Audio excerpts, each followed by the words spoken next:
নিজের সবটুকু যার জন্য ত্যাগ করেছেন, সেও কিন্তু একদিন বলবি, কেন করেছিলে? আমি কি করতে বলেছিলাম? সমস্ত সমস্যায় তার পাশে থাকার পরেও একদিন শুনতে হবে, আমার সমস্যা আমি মিটিয়ে নিতে পারতাম, তুমি না থাকলেও চলতো। তার সমস্ত হারিয়ে যাওয়া সম্পর্ককে চেষ্টা করে তার কাছে ফিরিয়ে দেওয়ার পরেও আচমকা সে বলবে আপনিই নাকি তাকে একা করে দিতে চান।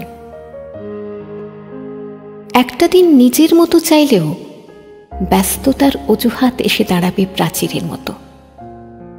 আসলে অনুভূতিগুলো মরে গেলে রয়ে যায় শুধু যুক্তি আর তর্কের পাহাড়। তখন কথার পিঠে কথা বসে, কে ভুল কে ঠিক তার লড়াই চলে।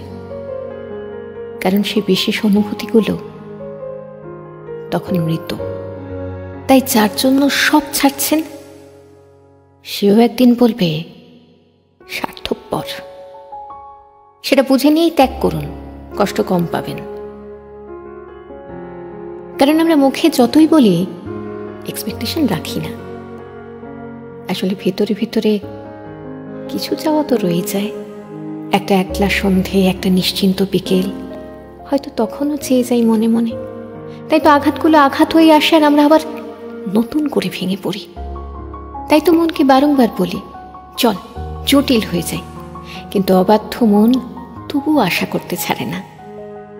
আশা থাকলে আশা ভঙ্গও থাকবে নিশ্চিত। জীবনটা ঠিক পাহাড়ের বাঁকের মতো, অসম্ভব রহস্যময়।